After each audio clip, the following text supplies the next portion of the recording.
Bonsoir à tous et bienvenue sur videobourse.fr pour une analyse court terme, j'ai même très court terme puisqu'on sera en 5 minutes, sur la paire dollar australien face au dollar américain. Donc sur le dollar australien face au dollar américain, on a une dynamique clairement haussière depuis lundi, donc depuis la nuit de dimanche à lundi, comme on le voit ici. C'est une dynamique assez régulière et assez intéressante avec des belles accélérations haussières, des phases de correction, accélération haussière, correction.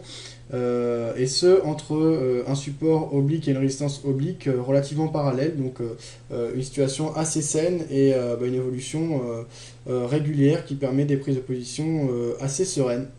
C'est le type de configuration que j'aime bien et quasi idéal, je dirais, pour mon type d'entrée sur le marché, à savoir prise de position sur zone de rebond dans la tendance. Donc les moyennes mobiles exponentielles sont bien orientées à la hausse, toutes trois évoluant l'une au-dessus de l'autre, et bien orientées à la hausse. Dans ce contexte, l'idéal pour prendre position, c'est un retest de trendline. La trendline correspond en plus à la moyenne mobile exponentielle 200 qui est tracée en noir sur mon graphique, ce qui renforce sa crédibilité. Donc dans ce contexte, en cas de retour vers la zone des 50% environ de retracement de la dynamique baissière, alors je vais mettre en 15 minutes, que l'on avait observé du 6 au 16 août dernier, je ne serais pas à prendre position à l'achat. Donc je conseille tout de même d'attendre des signaux clairs de retournement, comme une ongle haussière ou un marteau.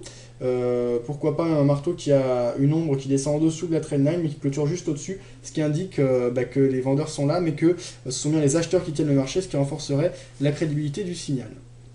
Et ça permettrait de rentrer à bon compte en serrant son stop loss, puisque dès qu'on va franchir un peu violemment cette zone, on peut ensuite parler sur une phase de correction. Donc même si on doit perdre, ce sera peu, et d'aller chercher un bon take profit. L'idéal étant d'aller chercher... le plus prudent étant d'aller chercher un niveau juste en dessous des précédents plus hauts, et pour les plus confiants, pourquoi pas aller chercher de nouveaux plus hauts. Donc actuellement, on est en train de retester la moyenne mobile exponentielle 100, qui est tracée en bleu marine sur mon graphe, qui semble pour le moment contenir les assauts baissiers, mais pour combien de temps? Moi je conseille vraiment d'attendre le retest de la trendline, qui constituera un point d'entrée plus pertinent à mon avis que le retest de la moyenne mobile exponentielle 100. Pas grand chose de plus à signaler à très court terme.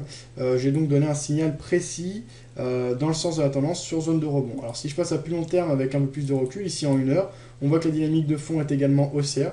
Donc on reste dans le sens de la dynamique et de la tendance de fond. Donc ça renforce la crédibilité de cette position. Alors si on passe en 4 heures, on va mieux se rendre compte de la dynamique baissière qu'on avait observée et dont je parlais tout à l'heure. Donc on a retracé plus de 50% de cette dynamique, cependant on bute et on ne parvient pas à passer pour le moment les 61,8%. Donc les plus prudents pourront placer un buy stop au-dessus de cette zone pour parier sur une poursuite du mouvement haussier. À ce moment-là, en cas de franchissement à la hausse des 61,8%, il y a quand même une grosse probabilité pour qu'on aille rechercher les précédents plus hauts. Donc les plus audacieux, comme j'ai dit, pourront rentrer en cas de retest de la trendline haussière court terme. Pas grand chose de plus à signaler. Voilà donc mon point de vue sur le dollar australien face au dollar américain. À court terme, j'ai pris cette position sur mon compte réel. Je l'ai pris un peu tôt. Je ne vous conseille pas d'entrer aussitôt que moi, j'ai été impatient sur le coup, donc je vous attends vraiment d'attendre le signal précis. Écoutez, alors, surveillez quand même demain, il y aura des publications. Alors concrètement, les publications de demain, ça portera... Alors, je vais vous donner ça précisément. Donc demain, nous serons le mercredi 18. Voilà.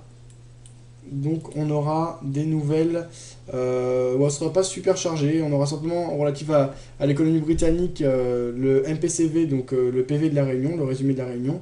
À 13 h, on aura les demandes d'hypothèque MBA relatives à l'économie américaine, et à 16 h 30, les investissements du pétrole.